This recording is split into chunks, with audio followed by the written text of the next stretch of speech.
வணக்கம். இன்னும் பத்திரிகைகளோடு சந்திப்பதன் மகிழ்ச்சி. என்றும் தாயகத்திலிருந்து வெளியாக இருக்கும் உதயன் விளம்பரி தினக்குரல் மற்றும் இளநாடு பத்திரிகைகளோடு உங்களை சந்திக்கப் போகின்றோம். இன்றைய தினம் 27ஆம் தேதி ஜனவரி மாதம் 2025ஆம் ஆண்டு திங்கட்கிழமை. இந்த நாள் உங்கள் எல்லோருக்குமே பாதுகாப்பான இனிய நல்லதொரு நாளாக அமையட்டும். இலங்கையை பொறுத்தவரையிலே வடக்கு தெற்கென இரண்டு பெரும் பிரிவுகளை மக்கள் உணர்கிறார்கள். இந்த நேரத்தில் வடக்கை ஆதரிப்பவர்கள் தெற்கை ஆதரிக்க முடியாதெனவும் தெற்கை ஆதரிப்பவர்கள் வடக்கை ஆதரிக்க முடியாதெனவும் கருத்து நிலவுகிறது. காரணம், வடக்கை இந்தியாவும் தெற்கை சீனாவும் குத்தகைக்கு எடுத்திருப்பதாக கடந்த காலங்களிலே விமர்சனங்கள் முன்வைக்கப்பட்டிருக்கிறது. இந்த நிலையில் சீனா மற்றும் இந்தியாவுக்கு அனுரகுமார திசாநாயக்க ஜனாதிபதி அவர்கள் பயணம் மேற்கொண்டு நாடு திரும்பி இருக்கிறார். இப்பொழுது ஒவ்வொரு நாடுகளும் தங்களுடைய கருத்துக்களை இலங்கை குறித்து தெரிவித்து வருகின்றன. அந்த வகையில் இலங்கை குறித்து இந்தியா தெரிவித்திருக்கிறது. இந்தியா இலங்கையின் நம்பிக்கைக்குரிய சகா என்று தெரிவித்திருக்கிறது. இலங்கைக்கு நம்பிக்கையாக இருக்கக்கூடிய இந்தியா வடக்கு கிழக்கில் இருக்கக்கூடிய அல்லது மலையகத்தில் இருக்கக்கூடிய இந்தியாவிலிருந்து வந்திருக்கக்கூடிய தமிழர்களுக்கு எவ்வாறு இருக்கும் என்கின்ற விடயம் கேள்விக்குறியாக இருக்கிறது. காரணம், இலங்கைக்கு விசுவாசமாக இருக்கக்கூடியவர்கள் தமிழ் மக்களுக்கு விசுவாசமாக இருப்பார்களா என்கின்ற அந்த தொடர் கேள்வி ஏற்கனவே நாங்கள் பேசியது போல. அதே விடயம் உதயன் பத்திரிகையிலும் தலைப்பு செய்தியாக்கப்பட்டிருக்கிறது. தமிழர்களின் உரிமைக்காகவே இந்தியா எப்போதும் ஆதரவு தெரிவிக்கும் யாழ் இந்திய துணை தூதுவர் தெரிவித்திருக்கக்கூடிய விடயம். எனவே யாழ் இந்திய துணை தூதுவர் ஒருவாறு பேசியிருக்கிறார். தமிழர்களின் உரிமைக்காக இந்தியா துணை இருக்கும் என்று. அதே போல குடியரசு தின நிகழ்விலே இந்தியா தெரிவித்திருக்கிறது. இந்தியாவுடைய பதில் தூதுவர் தெரிவித்திருக்கிறார், இந்தியா இலங்கையின் நம்பிக்கைக்குரிய சகாவாக இருக்கும் என்று தெரிவித்திருக்கிறார். எனவே இந்த இரண்டு விடயங்களிலும் எது உண்மைத்தன்மை என்பது கடந்த கால நடவடிக்கையிலிருந்து மக்கள் புரிந்து கொள்ளக்கூடியதாக இருக்கும். அதே போல விசாரணைகள் மீள ஆரம்பிக்கப்பட்டிருக்கிறது. பல முக்கியமானவர்கள் கைதாகி இருக்கிறார்கள். அவர்கள் கைதாகிய பின்னர் எடுத்திருக்கக்கூடிய புகைப்படம் சர்ச்சையை ஏற்படுத்தி இருக்கிறது. கைவிலங்கிடப்படாதது தொடர்பாக சர்ச்சைகள் ஏற்பட்டிருக்கிறது. அவற்றுக்கு போலீஸ் திணைக்களம் தங்களுடைய விளக்கங்களை சொல்கிறது. இந்த நிலையில் அனுர ஆட்சியில் மீண்டும் விசாரணை இடம்பெறும், அனைத்து குற்றவாளிகளும் நீதியின் முன் நிறுத்தப்படுவார்கள் என்கின்ற விடயம் சொல்லப்பட்டிருக்கிறது. அந்த செய்தியை நாங்கள் விரிவாக பார்க்க இருக்கிறோம்.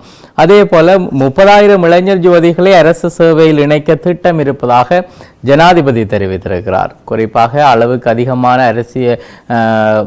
அரசு உத்தியோகத்தர்கள் இலங்கையில் இருப்பதாக விமர்சனங்கள் இருக்கிறது.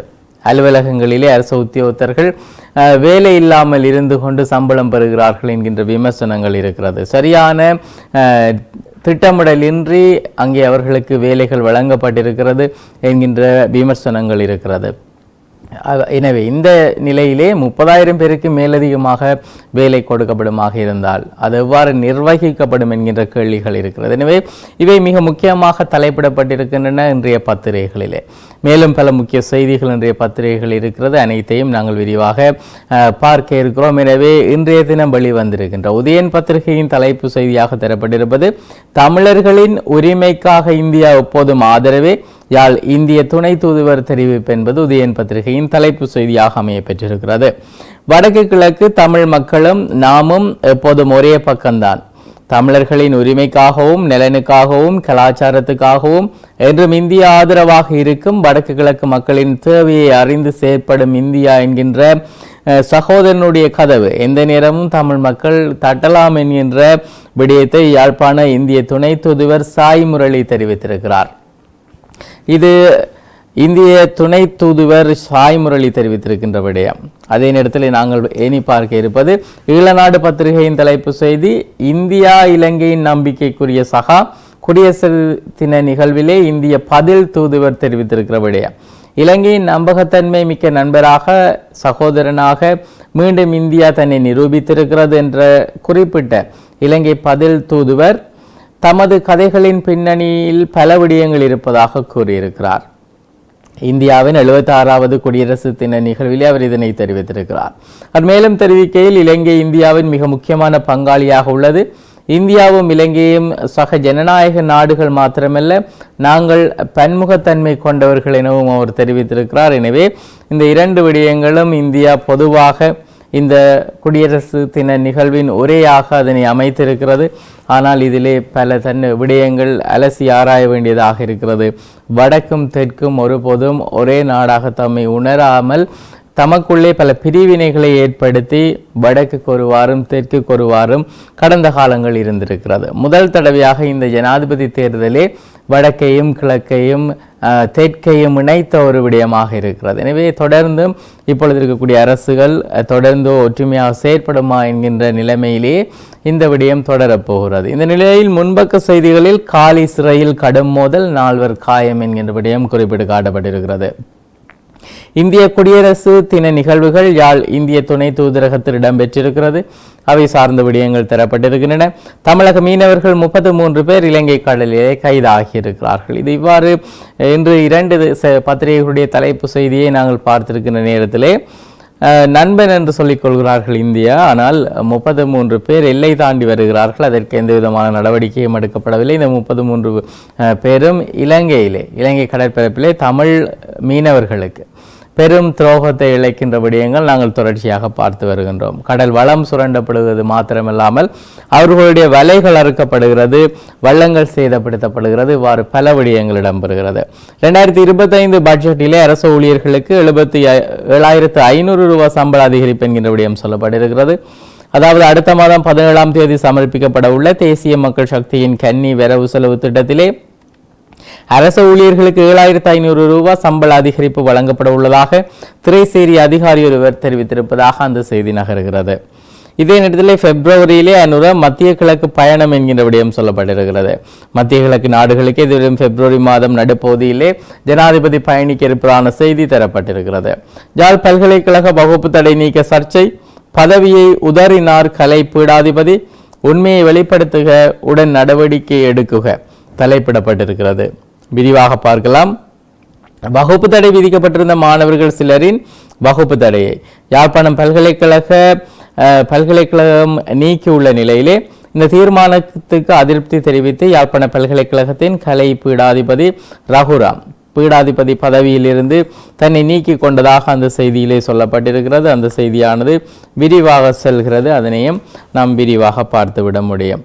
அதே நேரத்திலே கலைப்பீட மாணவர்கள் சிலருக்கு வகுப்பு தடை விதிக்கப்பட்டிருந்ததை அடுத்து மாணவர்கள் பழிவாங்கலுக்கு உட்படுத்தப்படுகிறார்கள் என்று தெரிவித்து பல்கலைக்கழக மாணவர்கள் சிலர் உணவு தவிர்ப்பு போராட்டத்திலே ஈடுபட்டு வந்திருந்தார்கள். அதையடுத்து நேற்று பல்கலைக்கழக கதவை கூடி இந்த விடயம் தொடர்பாக ஆராய்ந்து மாணவர்களுக்கு விதிக்கப்பட்டிருந்த வகுப்பு தடையை நீக்குவதற்கு மூதவை தீர்மானித்தது. இந்த நிலையில் வகுப்பு தடை ஏன் அந்த மாணவர்களுக்கு விதிக்கப்பட்டது என்கின்ற உண்மை வெளிப்படுத்தப்பட வேண்டும் என்றும் வகுப்பு தடை விடயத்திலே இருந்த உண்மை திரிவுபடுத்தி மாணவர்களை தவறாக வழிநடத்தியவர்கள் மீது நடவடிக்கை எடுக்க வேண்டும் என்று தெரிவித்துள்ள யாழ்ப்பாண பல்கலைக்கழகத்தினுடைய கலைப்பீடாதிபதி ரகுராம் கதவை மூடியமைக்கு அதிருப்தி தெரிவித்திருந்ததாகவும் பீடாதிபதி பதவியிலிருந்து விலகும் கடிதத்தை யாழ் பல்கலைக்கழக துணைவேந்தரிடம் கையளித்துள்ளார் என்றும் தெரிவிக்கப்படுகிறது. எனினும் அவரது பதவி விலகலை துணைவேந்தர் இதுவரை ஏற்றுக்கொள்ளவில்லை எனவும் தெரிய வந்திருக்கிறது. எனவே இந்த விடயம் இவ்வாறு நகர்கிறது. இந்தியாவே இலங்கையின் நண்பன், 3ஆம் தரப்பு அழுத்தத்துக்கு பணிந்து விடக்கூடாது இலங்கை, குடியரசு தின செய்தியிலே இந்திய பதில் தூதுவர் தெரிவித்திருக்கக்கூடிய விடயம் தரப்பட்டிருக்கிறது. கொழும்பு சென்ற ரயில் ஓமந்தையில் தடம் புரள்வு, சேவைகள் தற்காலிக நிறுத்தம் என்கின்ற செய்திகள் பார்க்க முடிகிறது. கலை பீடாதிபதியாக மீண்டும் ரகுராம் நியமிக்கப்பட வேண்டும், இல்லையில் சாத்வீக போராட்டம், யாழ் பல்கலைக்கழக கலைப்பீட மாணவர் ஒன்றியம் அறிவித்திருக்கிறது. அதே நேரத்திலே புதிய அரசியல் கலாச்சாரம் பழிவாங்கும் செயலல்ல, மஹிந்த வீட்டு விவகாரத்துக்கு ஜனாதிபதி அனுர விளக்கம் என்கின்ற விடயம் சொல்லப்பட்டிருக்கிறது. புதியதொரு அரசியல் கலாச்சாரத்தை நாம் ஏற்படுத்தி வருகிறோம். இதற்கு பெயர் அரசியல் பழிவாங்கல் நடவடிக்கை அல்ல. அதே போல மக்களின் கோடிக்கணக்கான பணத்தை வீணடித்து சொகுசு வாழ்க்கை வாழ வேண்டும் என்று முன்னாள் ஜனாதிபதிகளுக்கு அவற்றுக்கு உரிமை கிடையாது எனவும் புதிய ஜனாதிபதி அனுரகுமார திசாநாயக்க தெரிவித்திருக்கிறார். முச்சந்தி முரளி தன்னுடைய கருத்தை பதிவு செய்திருக்கிறார். சகோதரன் என்றதால நாங்களும் உரிமையா கோவிக்கிறோம் கண்டியலோன அவர் தெரிவித்திருக்கக்கூடிய விடயம் தரப்பட்டிருக்கிறது. இது இன்றைய உதயன் பத்திரிகையின் முன்பக்க செய்திகளாக அமைந்திருக்கிறது.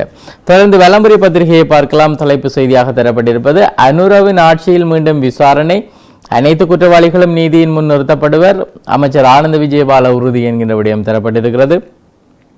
வசீம் தாஜுதீன் கொலை, லசந்த விக்ரமதுங்க கொலை, ஊடகவியலாளர் பிரகித் எக்னெலிகொடவு காணாமலாக்கப்பட்டமை உட்பட கடந்த காலத்தில் இடம்பெற்ற கொலைகள் தொடர்பிலே விசாரணைகளை அனுர அரசாங்கம் மீண்டும் ஆரம்பித்திருப்பதாக அந்த செய்தியிலே குறிப்பிடப்பட்டிருக்கிறது. இந்த அனைத்து கொலைகள் கடத்தல்களோடும் சம்பந்தப்பட்டவர்களை நாட்டுக்கு நன்கு தெரியும். இதிலே பல முக்கியமான விடயங்களை வெளிக்கொண்டிருந்தது தற்பொழுது எல்லோரும் விமர்சிக்கின்ற நல்லாட்சி அரசாங்கம் என்பதையும் நாங்கள் மறந்துவிட முடியாது. அதே நேரத்திலே விடுதலை புலிகள் மீளெழுச்சியா அதை மஹிந்த தரப்பு கூற வேண்டும். புலிக்கதை கூறும் மஹிந்தவிடம் இயம்பியது அரசு என்கின்ற விடயம் சொல்லப்பட்டிருக்கிறது. புலிகளை முற்றாக தோற்கடித்து விட்டோம், இப்பொழுது நாடு சுதந்திரமாக இருக்கிறது, போர் வெற்றி வீரன் என மஹிந்த ராஜபக்ஷ அவர்களை அனைவரும் அடிக்கடி சொல்லிக் கொள்வார்கள். இந்த நிலையிலே மீண்டும் புலிக்கதை பேசுவதானது அந்த விடயங்களை பொய்யாக்குவது போல அமைந்து விடாதா என்கின்ற கேள்விகள் பலர் மத்தியிலும் தொடர்ந்து இருந்து வருகிறது. இந்த நிலையில் புலிகளின் மீளெழுச்சி காரணத்தால் தமது பாதுகாப்புக்கு ஆபத்தென முன்னாள் ஜனாதிபதி மஹிந்த ராஜபக்ஷ தரப்பினர் தெரிவித்து வரும் நிலையில் மீண்டும் விடுதலை புலிகளின் எழுச்சி ஏற்படக்கூடும் என கருதினால் முன்னாள் ஜனாதிபதி மஹிந்த ராஜபக்ஷ அந்த தகவல்களை நீதிமன்றம் ஊடாக நாட்டு மக்களுக்கு வெளிப்படுத்த வேண்டும் என அரசாங்கம் கேட்டிருக்கிறது. தடம் புரண்டது யாழ்ராணி கடுகதி என்கின்ற செய்தி நாங்கள் ஏற்கனவே பார்த்த செய்தி. ஹஷூர்னா கடலிலே விஷப்பாசி தாக்கம் 6 பேர் வைத்தியசாலையில் என்கின்ற விடயம் சொல்லப்பட்டிருக்கிறது. ரோஹிங்கியா அகதிகளை இலங்கை பாதுகாக்கும் ஐநா நம்பிக்கை வெளியிட்டிருக்கிறது. மீனவர்களுக்கும் காப்பீட்டு திட்டம் என்கின்ற விடயம் சொல்லப்பட்டிருக்கிறது. அவை சார்ந்த விடயங்கள் விரிவாக தரப்பட்டிருக்கின்றன. மீனவர்களுக்கான காப்பீட்டு திட்டத்தை அறிமுகப்படுத்த நடவடிக்கை எடுக்கப்படும் என்று கடற்தொழில் நீரியல் மற்றும் கடல் வளங்கள் பிரதி அமைச்சர் தெரிவித்திருக்கிறார். எம்ஏ சுமந்திரனுக்கு 2 மெய் பாதுகாவலர்கள், அரசியலில் கிளம்பியது சர்ச்சை என்கின்ற விடயம் தரப்பட்டிருக்கிறது. முன்னாள் பாராளுமன்ற உறுப்பினரும் ஜனாதிபதி சட்டத்தரணியுமான எம்ஏ சுமந்திரனுக்கு 2 மெய் பாதுகாவலர்கள் நியமிக்கப்பட்டுள்ளார்கள். இவ்வாறு எம்ஏ சுமந்திரனுக்கு அன்னொரு அரசாங்கம் 2 மெய் பாதுகாவலர்களை வழங்கியிருப்பது தொடர்பாக இப்பொழுது வாத பிரதிவாதங்கள் எழுந்திருப்பதாகவும், முன்னாள் ஜனாதிபதிகள் மற்றும் அமைச்சர்களுக்கான பாதுகாப்பு குறைக்கப்பட்டுள்ள போது முன்னாள் பாராளுமன்ற உறுப்பினர் ஒருவருக்கு, அதாவது எம்ஏ சுமந்திரனுக்கு 2 மெய் பாதுகாவலர் உத்தியோகத்தர்களை அரசாங்கம் எதற்காக வழங்கியது என்கின்ற விடயம் இன்னமும் வெளிப்படுத்தப்படவில்லை என்பதும் இங்கு குறிப்பிடத்தக்கதென அந்த செய்தி நகர்கிறது. நாட்டை உலுக்கிய துப்பாக்கிச் சூடுகளுடன் தொடர்புடைய 84 பேர் கைது என்கின்ற விடயம் தரப்பட்டிருக்கிறது. அரசியல்வாதிகளுக்கு எதிராக குற்றப்பத்திரிகை தாக்கல் ஆராய்கிறது சட்டம் அதிபர் திணைக்களம் என்கின்ற விடயங்கள் தரப்பட்டிருக்கின்றன. அடிப்படை சம்பள அதிகரிப்பு 3 வருடத்துக்குள் முடிவு. அனுராதபுரத்திலே அனுர தெரிவிப்பு என்கின்ற விடயங்களும் இன்றைய வலம்புரி பத்திரிகையின் முன்பக்க செய்திகளாக அமைந்திருக்கின்றன. வலம்புரி பத்திரிகையில் இடம்பெற்றிருக்கக்கூடிய உட்பக்க செய்திகளிலே அதிக விலைக்கு அரிசி விற்றால் 1 லட்சம் ரூபாய் தண்டம், நுகர்வோர் அதிகார சபை எச்சரிக்கை விடுத்திருக்கிறது. கட்டுப்பாட்டு விலைக்கு மாறாக அதிக விலைக்கு அரிசியை விற்பனை செய்தால் 1 லட்சம் ரூபாய் தண்ட பணத்துடன் உரிய சட்ட நடவடிக்கை எடுக்கப்படும் என நுகர்வோர் அதிகார சபையின் பணிப்பாளர் தெரிவித்திருக்கிறார். தினக்குரல் பத்திரிகையை பார்க்கலாம். தலைப்பு செய்தியாக தரப்பட்டிருப்பது 30,000 இளைஞர் யுவதிகளை அரசு சேவையில் இணைக்க திட்டம், 2025 வரவு செலவு திட்டத்திலே நிதி ஒதுக்கப்படும் என்று ஜனாதிபதி தெரிவித்திருக்கிறார். சம்பள அதிகரிப்பு, ஓய்வூதிய முரண்பாட்டுக்கு 3 வருடங்களுக்குள் தீர்வு எனவும் தெரிவித்திருக்கிறார். அரசு சேவையிலே 30,000 வெற்றிடங்களை நிரப்புவதற்கு திட்டமிடப்பட்டிருப்பதாகவும் அதற்கு தேவையான நிதி 2025 வரவு செலவு திட்டத்திலே ஒதுக்கப்படும் எனவும் ஜனாதிபதி அனுரகுமார திசாநாயக்க தெரிவித்திருக்கிறார். எல்லை தாண்டிய மீன்பிடி 33 தமிழக மீனவர்கள் கடற்படையால் கைது என்கின்ற விடயம் சொல்லப்பட்டிருக்கிறது.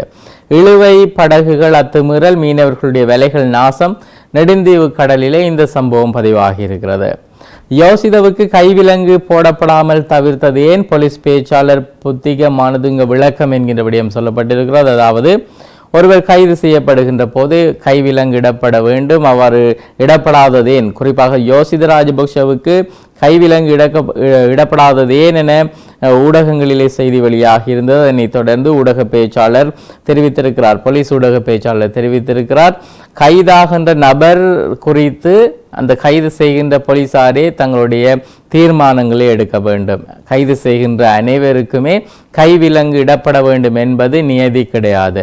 அவர்கள் எவ்வாறு செயல்படுகிறார்கள் அல்லது அவர்களை எவ்வாறு கொண்டு செல்ல வேண்டும் என்பதை அந்த போலீசார் தீர்மானிப்பார்கள். ஒத்துழைப்புகள் கிடைக்கும் பட்சத்திலே, அந்த நபரால் தப்பி ஓட முடியாது என்று நன்கு தெரியும் பட்சத்திலே அவருக்கு கைவிலங்கிட மாட்டார்கள் என்கிற விடயங்களை அவர் இப்பொழுது தெளிவுபடுத்தி இருக்கிறார். சந்தேக நபர்களை விளக்கமறியலில் வைப்பதல்ல எங்களுடைய நோக்கம், பிணை வழங்குவது குறித்து ஜனாதிபதி விளக்கம் என்கின்ற விடயம் தரப்பட்டிருக்கிறது. கைது செய்யப்படும் நபர்கள் பிணையில் விடுவிக்கப்படுவது தொடர்பாக யாரும் கவலைப்பட வேண்டாம் என கூறியுள்ள ஜனாதிபதி அனுரகுமார திசாநாயக்க, சந்தேக நபர்களை விளக்கமறியலில் வைப்பது அரசாங்கத்தின் நோக்கமல்ல, மாறாக அவர்களுக்கு எதிராக குற்றம் சாட்டுவது என்றும் தெரிவித்திருப்பதாக அந்த செய்தியிலே குறிப்பிடப்பட்டிருக்கிறது. சக்தி வாய்ந்த கடவுச்சீட்டாக இலங்கை கடவுச்சீட்டுக்கு கிடைத்த அங்கீகாரம் என்கின்ற விடயம் சொல்லப்பட்டிருக்கிறது. அதே நேரத்தில் ஓமந்தையில் தடம் புரண்டுள்ள ரயில் தொடர்பான புகைப்படத்தோடு கூடிய செய்தி தரப்பட்டிருக்கிறது. பேராசிரியர் ரகுராமை மீள பீடாதிபதியாக நியமிக்குக இல்லையல் போராட்டம் என்கின்ற விடயம் சொல்லப்பட்ட விடயங்கள் நாங்கள் ஏற்கனவே பார்த்திருக்கின்றோம். விபத்துக்கள் குற்றங்கள் குறைவடைந்து வருகிறது, போலீஸ் ஊடக பிரிவு அறிவித்திருக்கிறது. வடக்கு கிழக்கு மக்கள் தம்மை சகோதரனாக இந்தியாவின் கதவை எப்போதும் தட்டலாம் என்கின்ற விடயம் சொல்லப்பட்டிருக்கிறது. அதே இடத்திலே விசப்பாசி பட்டதால் 6 பேர் வைத்தியசாலையில் அனுமதிக்கப்பட்டிருக்கிறார்கள். யாழ் காரைநகர் கஷூர்னா கடலிலே நீராடி கொண்டிருந்த 6 பேர் விசப்பாசி பட்டதால் வைத்தியசாலையில் அனுமதிக்கப்பட்டதாக அந்த செய்தியில் குறிப்பிடப்பட்டிருக்கிறது. தமிழ் தேசிய கட்சிகளின் கூட்டம் ஒத்திவைக்கப்பட்டிருக்கிறது. ஆட்சி மாற்றம் வரும் வரை முக்கிய கோப்பு ஒன்றை மறைத்து வைத்த அதிகாரி பாராட்டு தெரிவித்த ஜனாதிபதி என்கின்ற விடயம் தரப்பட்டிருக்கிறது. சட்டம் அதிபர் திணைக்களத்திலே பணியாற்றும் அதிகாரி ஒருவர் ஆட்சி மாற்றம் நடக்கும் வரை முக்கியமான கோப்பு ஒன்றை மறைத்து வைத்திருந்ததாக கூறிய ஜனாதிபதி அனுரகுமார திசாநாயக்க குறித்த நபரை பாராட்டியிருக்கிறார். இது இன்றைய தினக்குரல் பத்திரிகையின் முன்பக்க செய்திகள். உட்பக்க செய்திகளிலே பேராசிரியர் ரவுராமை மீள பீடாதிபதியாக நியமிக்குக இல்லையல் போராட்டம் என்கின்ற விடயம் சொல்லப்பட்டிருக்கிறது. மீளவும் கலை பீடாதிபதியாக பேராசிரியர் ரவுராம் நியமிக்கப்படும் வரை யாழ்ப்பாண பல்கலைக்கழக கலைப்பீட மாணவர் ஒன்றியம் சாத்வீக ரீதியிலான போராட்டத்தை முன்னெடுக்கும் என்று குறிப்பிட்ட கலைப்பீட மாணவர் ஒன்றியத்தின் தலைவர் மனோகரன் சோமபாலனின் இது குறித்தான அறிவிப்பை விரைவில் அறிவிப்போம் எனவும் அவர் தெரிவித்திருக்கிறார். இதே நேரத்திலே பல்வேறு முக்கிய செய்திகளை இன்றைய பத்திரிகைகளில் பார்க்க முடிகிறது. போராட்டம் நீடித்துவிடக்கூடாது, நாம் தொடர்ந்து போராடுவோம், காணாமலாக்கப்பட்டவர்களுடைய உறவுகளுடைய அறிவிப்பாக இந்த அறிவிப்பு இருக்கிறது. அதே நேரத்திலே தேசிய வலைப்பந்தாட்ட போட்டியிலே வெற்றி பெற்றோருக்கு கௌரவிப்பு வழங்கப்பட்டிருக்கிறது. 2 ஜனாதிபதி மாளிகைகள் மாத்திரமே அரசு தேவைக்கு என்கின்ற விடயங்கள் சொல்லப்பட்டிருக்கிறது. அதே நேரத்திலே விவசாயிகளுக்கு நஷ்ட ஈட்டினை பெற்றுக் கொடுக்க குரல் கொடுப்பேன் வன்னி மாவட்ட நாடாளுமன்ற உறுப்பினர் தெரிவித்திருக்கிறார். இதுவரை 28 பேருக்கு எதிராக ஒழுக்காற்று நடவடிக்கை தமிழரசின் பதில் செயலாளர் தெரிவித்திருக்கக்கூடிய விடயம் தரப்பட்டிருக்கிறது. விழிப்புணர்வு ஆவணப்படம் யாழ் இந்துவில் வெளியிடப்பட்டிருக்கிறது. அவை சார்ந்த விடயங்கள் தரப்பட்டிருக்கின்றன. அதே நேரத்திலே மருத்துவமனை மீது ட்ரோன் தாக்குதல் 67 பேர் பலி சூடானிலே இந்த பயங்கரம் இடம்பெற்றிருக்கிறது. இது இன்றைய தினக்குரல் பத்திரிகையின் முக்கியமான செய்திகள். தொடர்ந்து ஈழநாடு பத்திரிகை நாங்கள் ஏற்கனவே பார்த்த செய்தி, அதாவது தலைப்பு செய்தியாக தரப்பட்டிருப்பது இந்தியா இலங்கையின் நம்பிக்கைக்குரிய சகா என்கின்ற விடயம் குடியரசு தின நிகழ்விலே இந்திய பதில் தூதுவரால் கூறப்பட்டிருக்கிறது. ஓமந்தையில் தடம் புரண்ட ரயில் தொடர்பான விடயம் நாங்கள் பார்த்திருக்கின்றோம். கடந்த கால குற்றச் செயல்கள் குறித்து அரசியல் தலையீடின்றி விசாரணைகள் என்கின்ற விடயம் நாங்கள் பேசிய விடயம். அதே நேரத்தில் 2 ஜனாதிபதி மாளிகைகள் மட்டும் அரசு தேவைக்கு பயன்படுத்தப்படும் என்கின்ற விடயம் சொல்லப்பட்டிருக்கிறது. ஏனையவை வருமானம் ஈட்டுவதற்காக பயன்படுத்தப்படும் என்கின்ற விடயங்கள் சொல்லப்பட்டிருக்கிறது. தமிழ் தேசிய கட்சிகளின் சந்திப்பு மீளவும் ஒத்திவைப்பு என்கின்ற விடயங்கள் சொல்லப்பட்டிருக்கிறது. யாழ் வருகிறார் ஜனாதிபதி என்கின்ற விடயங்கள் தரப்பட்டிருக்கின்றன. எதிர்வரும் பிப்ரவரி 4ஆம் தேதி கிளிநொச்சியிலே போராட்டம், காணாமல் போனுடைய உறவுகள் இதனை நடத்துவார்கள் என்கிற விடயம். ஜோசித ராஜபக்ஷ கதை அவை தொடர்பான விடயங்கள், அதாவது அவருடைய கைது தொடர்பாக போலீஸ் அந்த கைதினை படம் பிடிக்கவில்லை என்கிற விடயம் சொல்லப்பட்டிருக்கிறது. அதே நேரத்திலே யாழ் பல்கலைக்கழக கலைப்பீடாதிபதி பதவி துறப்பு என்கிற விடயம் சொல்லப்பட்டிருக்கிறது. அரசு ஊழியர்களுக்கு நியாயமான அடிப்படை சம்பளம் அதிகரிப்பு ஜனாதிபதி அனுரகுமார திசாநாயக்க உறுதியளித்திருக்கக்கூடிய விடயங்கள் தரப்பட்டிருக்கிறது. இவை இன்றைய ஈழநாடு பத்திரிகையின் முன்பக்க செய்திகள். உட்பக்க செய்திகளிலே ரணில் சஜித் இணைவு காலத்தின் கட்டாயம், முழு மனதோடு வரவேற்போம் என்கிறார் ரவுப் ஹக்கீம் என்கின்ற விடயங்கள் சொல்லப்பட்டிருக்கிறது. அதே நேரத்தில் இலங்கை வர்த்தக சம்மேளனத்தின் பொருளாதார உச்சி மாநாடு நாளை என்கின்ற விடயங்கள் சொல்லப்பட்டிருக்கிறது. அதே நேரத்திலே தூக்கில் போடப்பட்ட நாய் மாங்குளத்திலே பரபரப்பு என்கின்ற விடயம் சொல்லப்பட்டிருக்கிறது. மாங்குளம் பகுதியிலே நாய் ஒன்று தூக்கில் போடப்பட்டமையால் பரபரப்பு ஏற்பட்டிருக்கிறது. முல்லைத்தீவு மாவட்டம் மாங்குளம் பகுதியிலே பக்கத்து வீட்டு நாய் கடித்ததில் ஒரு பெண்ணினுடைய ஆடு உயிரிழந்திருக்கிறது. இதனால் இரு தரப்புக்கும் இடையே பிணக்கு ஏற்பட்டு ஆட்டின் உரிமையாளரான பெண் நேற்று முன்தினம் இணக்க சபையிலே முறைப்பாடு கொடுத்திருக்கிறார். இணக்க சபையிலே விசாரணை நடத்தப்பட்ட போது நாயின் உரிமையாளர் மிகவும் வறுமை கோட்டில் வாழும் பெண் என்பதால் அவர் சேதத்துக்கான நட்டீடு வழங்க இயலாது என தெரிவிக்கப்பட்டதை தொடர்ந்து ஆட்டின் உரிமையாளரான பெண் குறித்த நாயை தன்னிடம் வழங்கும்படி கோரிக்கை விடுத்திருக்கிறார். இணக்க சபையின் பரிந்துரையை ஏற்று நாயின் உரிமையாளர் நாயை ஆட்டின் உரிமையாளரிடம் ஒப்படைத்திருக்கிறார். அதன் பின்னர் பரபரப்பை ஏற்படுத்தும் வகையில் ஆட்டின் உரிமையாளரான பெண் குறித்த நாயை வளர்க்காமல் அதனை தூக்கில் போட்டு கொலை செய்திருப்பதாக அந்த செய்தியிலே சொல்லப்பட்டிருக்கிறது. இந்த சம்பவத்தை நாயின் உரிமையாளர் படம் எடுத்து சமூகத்துக்கு வெளியிட்டிருக்கிறார். இதனால் மாங்குளம் பகுதியிலே பெரும் அதிர்ச்சி ஏற்பட்டிருப்பதாக அந்த செய்தியில் சொல்லப்பட்டிருக்கிறது. இன்றைய பத்திரிகைகளில் இடம்பெற்றிருக்கக்கூடிய முக்கியமான செய்திகளாகவும் அமைந்திருக்கிறது. நாளாந்த முதியன் விளம்பரி தினக்குரல் மற்றும் ஈழநாடு பத்திரிகைகளோடு உங்களை சந்தித்து வருகின்றோம். இன்று முக்கிய செய்திகளை தந்து விடைபெறுகின்றோம். விடைபெறும் நான் ஹோஸ்டோ நடி கலையத்திலே சிவம் அவர்கள் இணைந்திருக்கிறார். மீண்டும் பத்திரிகைகளோடு நாளை சந்திக்கிறோம். நன்றி.